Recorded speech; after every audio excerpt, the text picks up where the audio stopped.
Magandang araw mga ka-aerial defense, may ibabahagi na naman ako sa inyo dahil ngayong araw na ito ay may bagay tayong pag-uusapan, mga barkong pandigma at attack aircraft ginamit ng Pilipinas sa West Philippine Sea. Pero bago tayo magpatuloy, wag mo muna kalimutan mag-like, share, and subscribe, paki-follow at like muna ng aming page na nasa description na ang link. Ang magkasanib na pagpapatrolya ng Pilipinas at Australia sa West Philippine Sea ay hindi lamang nagpapatalas sa kakayahan sa operasyon ng mga sundalo at mandaragat na Pilipino, kundi nagpapabuti rin ang kanilang tiwala sa isa't isa at pakikipagkaibigan sa kanilang mga foreign partners.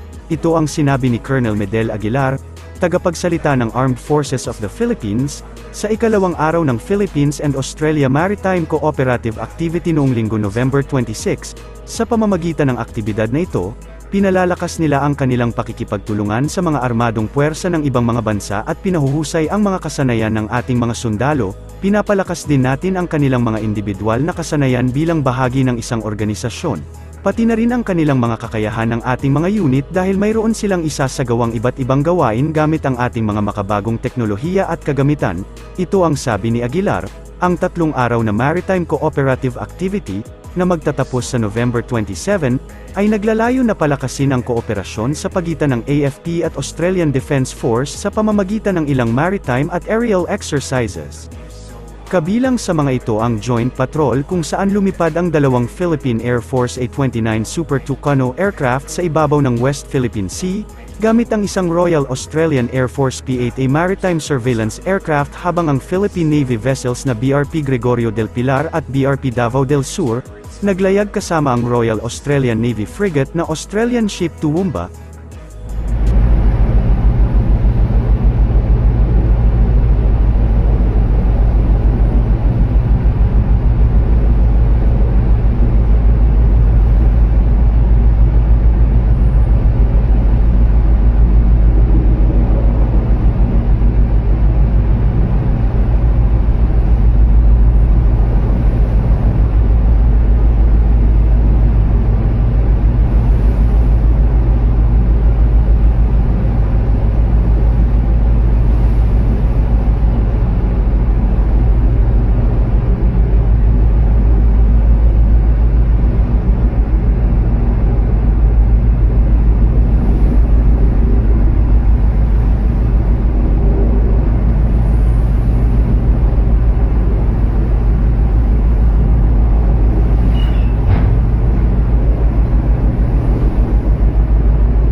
Ang barkong pandigma ng Australia na HMAS Toowoomba, ay nagsasagawa ng isang maneuvering exercise sa baybayin ng Palawan noong Linggo November 26, bilang bahagi ng isinasagawang Philippines-Australia Maritime Cooperative Activity.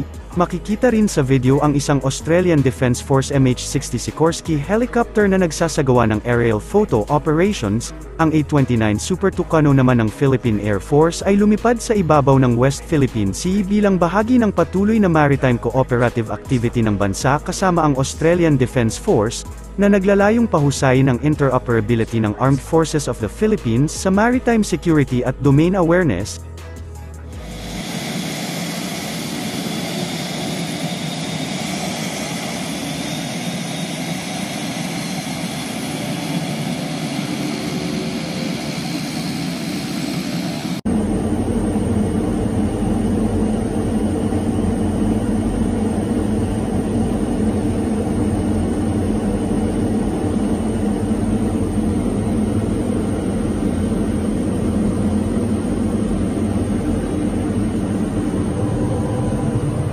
Sinalubong ng mga Chinese jet ang isang sasakyang panghimpapawid na ginamit sa joint patrol ng Australia at Pilipinas sa West Philippine Sea noong Linggo. Ayon kay Armed Forces of the Philippines Chief of Staff General Romeo Bronner Jr., sinabi ni Bronner na 2 jet fighter ng People's Liberation Army ang natagpuang umiikot sa isang Super Tucano attack aircraft ng Philippine Air Force, sa paligid ng Hubo Reef sa Kalayaan Island Group.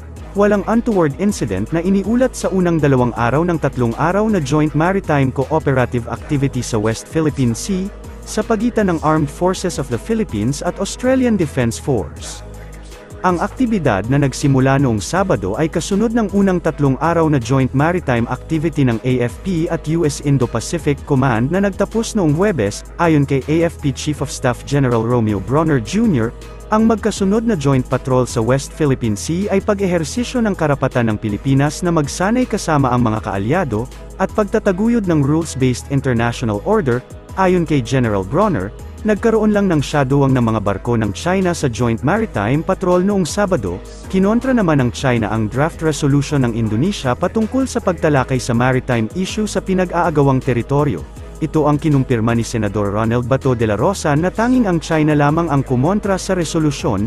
Ayon kay de la Rosa, halos lahat ng paragraph sa draft resolution ay mayroong reservation o tinutulan ang China dahilan kaya hindi ito nakalusot sa pagdinig kahapon ng working group. Proposed resolution ay naharang na maghapon sa working group because iba yung rules namin dito sa APPF. It's not, there's no division of the house. According to our rules, there should be a consensus. So meaning, kung meron mang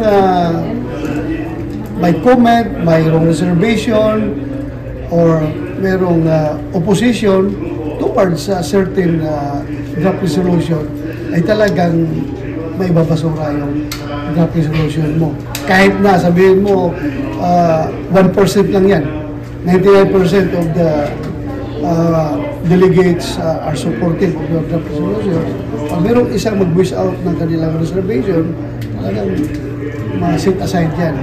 Unlike my proposed resolution kahapon, na walang nag-oppose. Meron lang nag-comment, yung Russia ba yun? Russia, then nag-agree naman sila later on na i-revise lang ang wordings, konting wording, so lumusot yung aking resolution kahapon na tungkol sa transnational crimes, combating transnational crimes. So super kahapon, so under our committee on, under our working committee on political and security subcommittee, as a committee, political and security matters. Isang resolution lang nakakusot yung aking sponsor. Sir, yung resolution natin, malabo na. Yung resolution natin sa West Philippines at saka sa Indonesia, wala.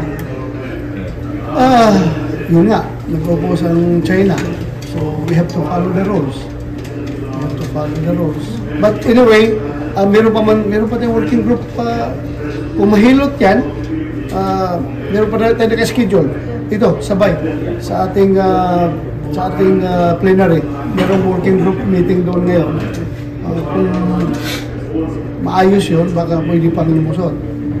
Kung mag-agree yung opositor. China lang. Sir, for the record, So, China malang ang nagkuhan, China ang nag-oppose. China. Talaga kinontra nila, sir. Erase. Yes, halos lahat ng paragraph meron silang reservation. Sir, ano mismo yung mga provisions na inoppose ng China? Like, may yung UNCLOS ba? Yung anong mga agreements, yung mga international laws na inayawan nila? Tayo, we are espousing for the adherence to international law through the international bodies. Diba? Sila naman, ang gusto nila is back to the traditional ways of settling dispute. Para sa mas madaming update tungkol sa ating defense, abangan lamang ang aking mga bagong video. Para naman sa mga gusto magpa-shoutout, mag-comment lamang po at share, paki-follow at like muna ng aming page na nasa description na ang link. Huwag mo na rin kalimutan mag-like, share, and subscribe. Pindutin mo na rin ang bell para updated kayo sa aking mga video. Maraming salamat po.